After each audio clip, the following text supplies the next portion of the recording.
from the legal text, from the, we call as Kitab Turah, the Arabic text, as well as thesis, and also reports given by the court. Thank you.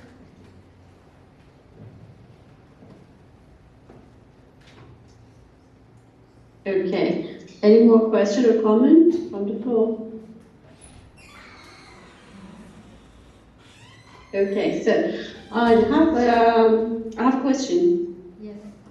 How much is per month, I mean monthly basis now? Because the latest reference that you have in your literature review is 100 to 150 on 2016, right? Yeah. How much is it now? Is it still the same? It's quite similar because the research in 2020 by Bahia, they did not include the amounts decided by the judges, but they include the differences of the amounts decided without giving a proper each case decided. But normally when we refer to the what you call it, reports, either it's from the newspaper as well as written article by previous scholars, we found that the amount was still quite similar, and some of them, because in Malaysia we have to what you call it, identify that there are also another approach whereby the court allows the couple to decide and endorse the amount to the court. The court will endorse the amount. In that kind of cases, we found that some of the couple, they agree upon 500 to 700 per month for a child in order to cover the cost needed, but based on the approval of both parties, and the judge will consider that both of you agree and they will endorse. However, when I mentioned the final case, about the case named Sarah, in that kind of situation, the husband was identified and agreed to produce his payslip and his monthly payslip, monthly pay. His salary was around 20,000 ringgit Malaysia. So in that kind of cases, the judge agreed that 800 per person, 8,000 per person has been considered reasonable. And this Sarah's case became the leading case, showing that some judges agree that for the benefit of their children, they will consider not only the daruriyat but also the hajiyat, not only the basic need but also the recommendation needs. Recording in progress. Hello. Yeah, we can hear you. Okay. So what I said was that I think I could hear your answer. Thank you. And one more thing regarding, I did hear, I have the same question from the lady that she asked you 2 questions.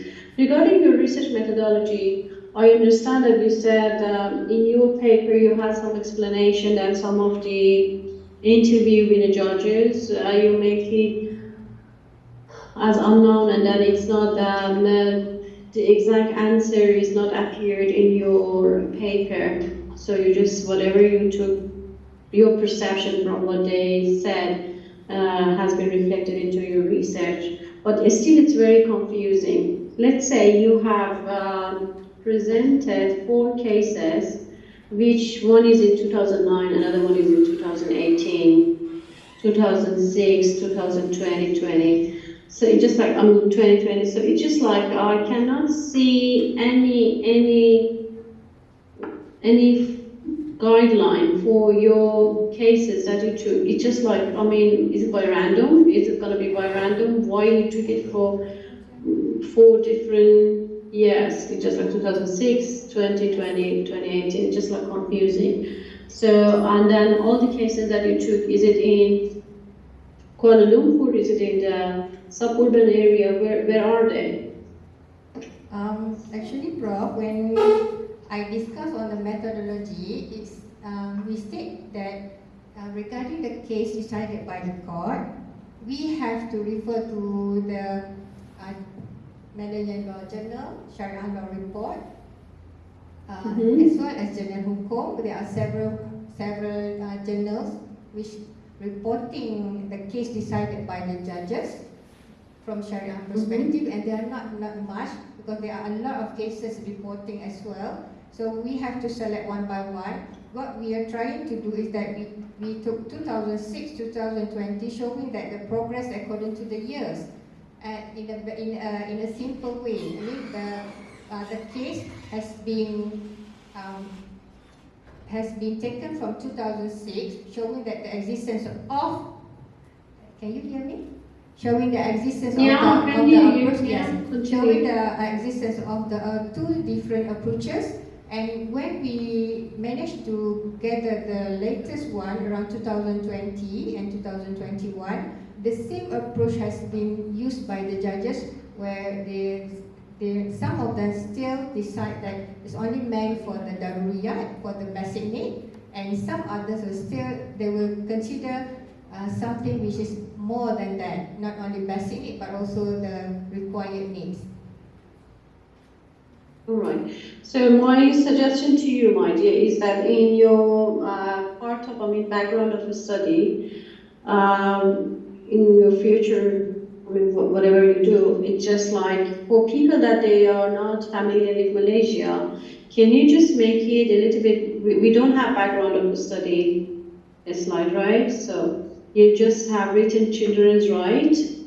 Yeah. No more procedure in court. So, but for background of the study, what you have to say is that each child in Malaysia nowadays, they have to have, let's say, 1,000 ringgit per month, something like that. It's going to be like, it can cover the school fee, clothing. What I'm saying is that background of the study is missing. So we have no idea. And if it's allowed by the government, I'm not very sure, you could mention saying that how many divorce cases do we have in Malaysia annually? How many of them they have, kids? This is something to show how important is your research. Okay, I'll take note on that. Actually, we do have all the data, but we took the most important part, because we are limited to, we have to follow the instruction, not more than 3,000 words, 3,000 to 3,500. So there are something that we have to take it out from the main article. For example, the statistic about the divorce in Malaysia from 2019 to 2024. We also put aside about the current need of the child, but what we want to emphasize is more on the practices of the court. Why some I understand, but this is what we call it background of research. It's going to be like giving some background information, general information.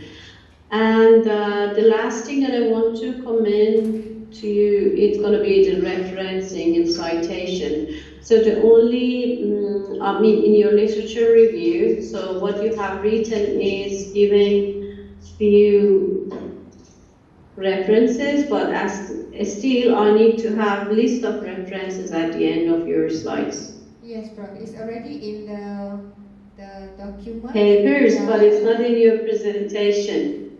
Yeah, this is something that I have to. I do not have your papers. I only have your your slides. I can understand. All right. Thank you, my dear. Okay, thank you. Because we only have 10 pages. I wish right? you can.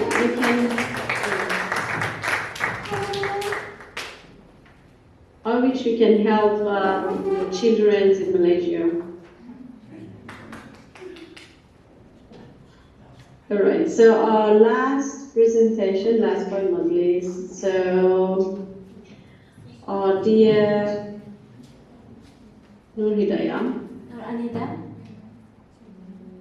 Okay. So, determine time and attendance? No.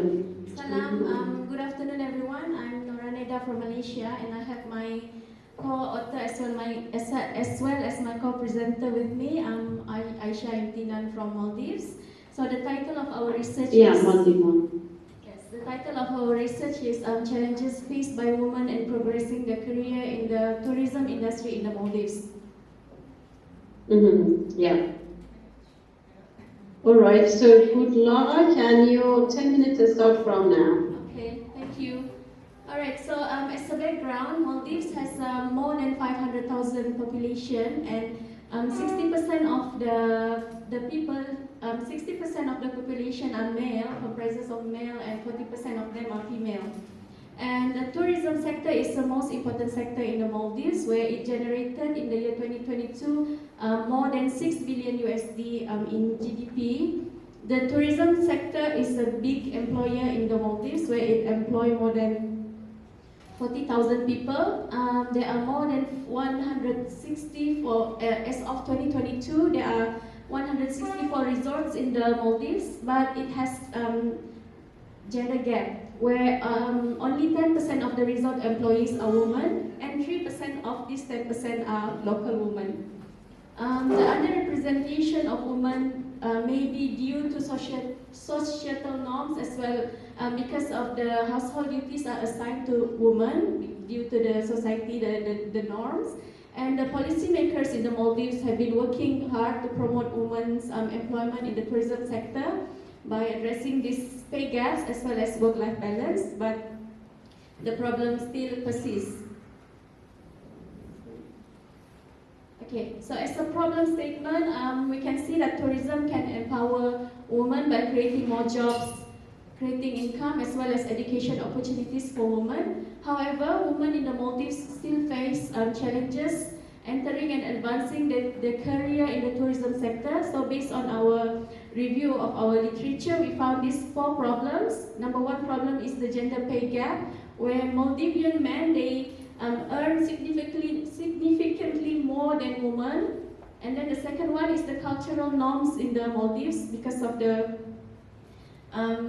society itself, because of the strong South Asian culture that they still hold on to, where society views tourism jobs as unsuitable for women, especially younger women. And then there is unfavorable working conditions in the tourism sector in the Maldives because of the lack of childcare. And then the resorts are usually very far away from the living places. So most people, they opted to live in the island resort, and this brings safety concerns to women. And then there is also limited career advancement opportunities for women in the tourism sector in the Maldives. So this brings us to our research question, the 3 research questions. Number 1, why is local women's participation in the tourism industry low? Our second research question, the obstacles. What are the obstacles that women encounter in pursuing and advancing their careers in the tourism industry in the Maldives? And the third one will be the recommendations that we can make to address the barriers that women encounter at the organizational level as well as the national level.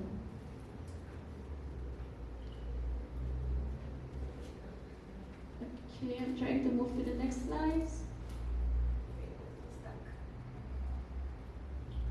Okay, so our literature is divided into 2 parts. One is the family-related barriers, and the second one is cultural values. So we found Duffy 2016 and Zhang 2020 found that in some society where there is a strong patriarchal values, men dominate and women faces resistance from traditional expectations. Yarowata 2013 conducted research in Africa, in some African countries, and they found that women are expected to prioritize their family more over their careers, and this leads to pressure to many young. This leads to women to marry young and to focus on domestic duties only.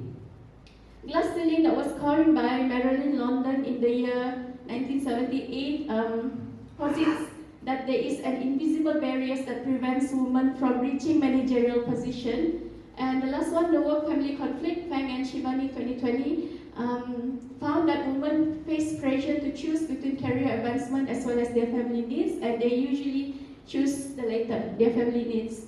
And then in the cultural values, in the rural areas, societies are less supportive of tourism and they uphold traditional norms and this burden women with family responsibilities as found by Al-Wajfa 2019.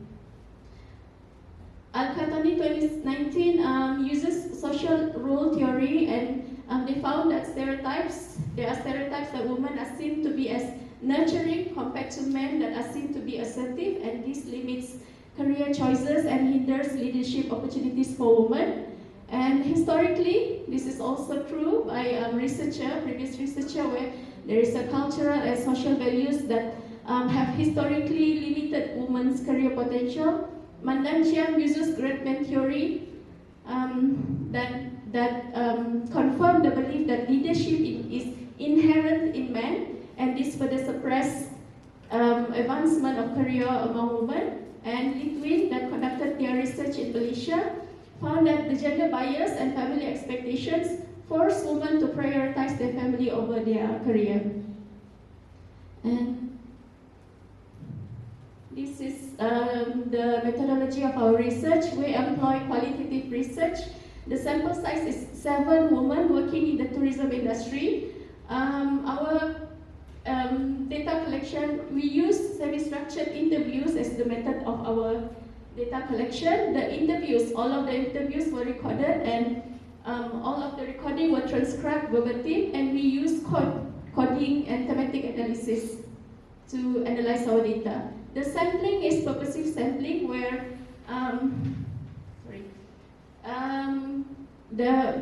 the participants must be women and they must be those who are working in the tourism industry and they must be over the age of 18, right? So we reach our saturation level on the 7th interview. That's why we stopped at 7. Right? I'm going to hand over the presentation to my co-presenter. Thank you.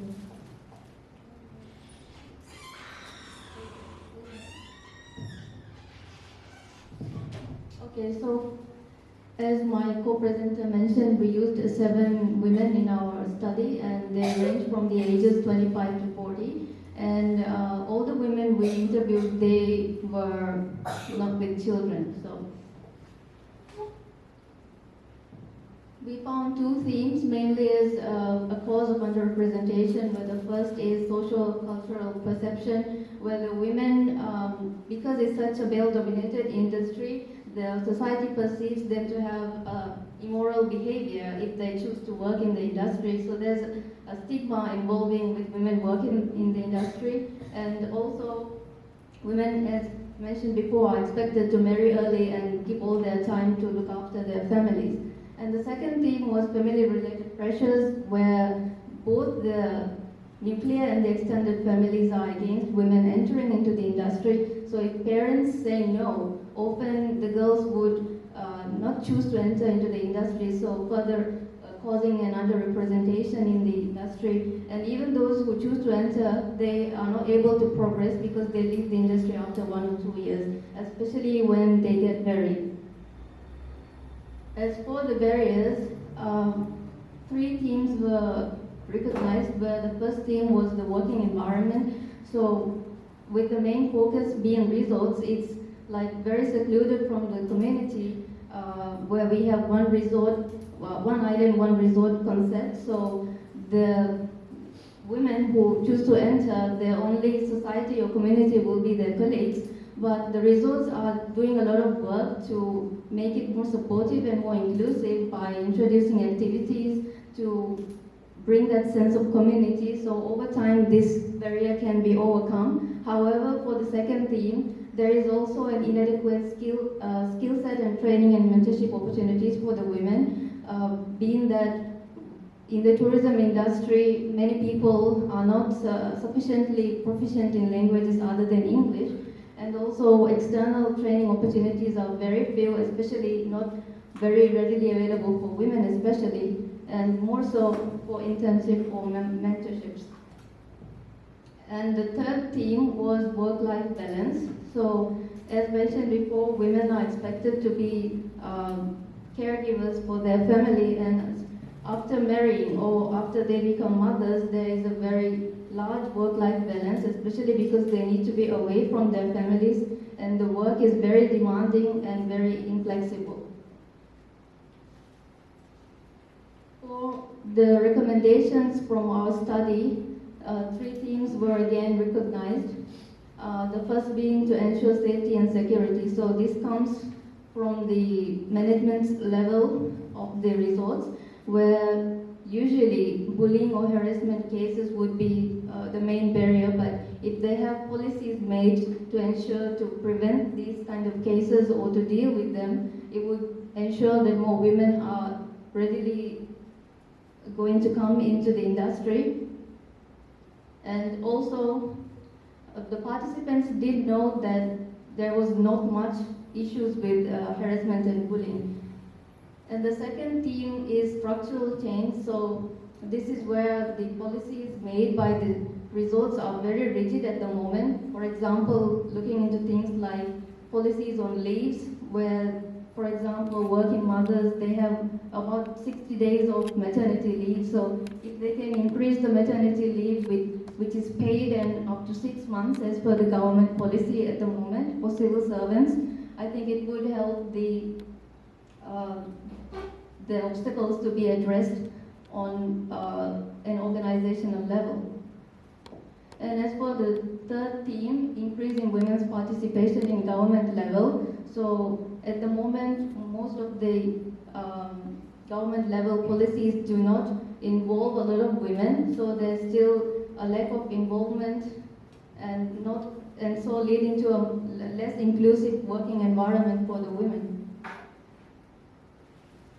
So in conclusion, even though the situation of the industry has become slightly better, there's still a lot of underrepresentation in the tourism industry, and it still comes with the stigma and work-life imbalance and the lack of training and mentorship opportunities for women. So for recommendations to the results, it would be to improve the workplace safety and security, again by the policies to ensure that the harassment and bullying are limited or prevented, and to offer family accommodation. Here I would like to note that currently in most resorts they have separate accommodation for men and women, even though they're probably married due to a policy they have. So it would be a great change for them to allow couples to share accommodation and also provide on-site childcare. And from the government side is to increase female representation in tourism decision making, thus helping to make the gap between men and women smaller. And for the limitations in future research, because we only included single and married women without children, for future studies it would be great if they could include working mothers as well, and also collect data from foreign women working in the industry in order to bring about a comparative study to see what the barriers the foreign women face and the local women face in the industry. Thank you, that's all for it. Thank you. Thank you. Any question there? All right. So I congratulate both of you. The presentation was good and that was interesting. And you did follow up the guideline. The only thing is missing, it is the list of, I know that in your literature review you do have all the references list. Can you hear me? Yes, Doctor. Yes. All right. Still, I would rather to have a list of references at the end of your slides. Otherwise, I do not have any comments. Well done. Thank you. I would like to address that because we are limited by the number of slides. So I apologize for not providing you with the list of references because we are only allowed 10 slides altogether. That's why we left that out. I know, even if on your thank you slide, you do have your email addresses and a nice picture of Maldives. Maybe you can put some references there. Thank Don't you so give me much. excuses, my dear. All right, thank you. Thank you. All right. So whatever I say, just to help you for your future studies and future presentation. Otherwise, well done. All right, thank you, doctor. So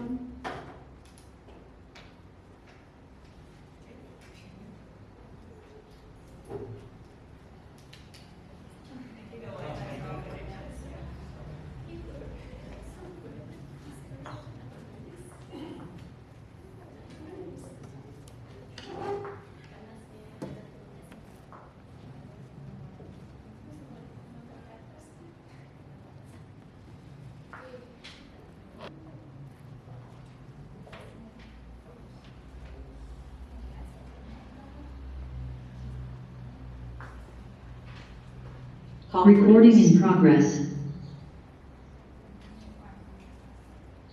Okay, enjoy your time in Turkey.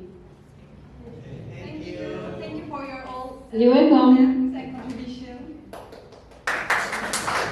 Thank you. Thank you. Have a good day ahead. Bye. Bye. Okay, this is the end of the breakout one session. And ladies and gentlemen, we shall now a break for tea. Please be back by 14:30 for the breakout session. Thank you. The tea is ready.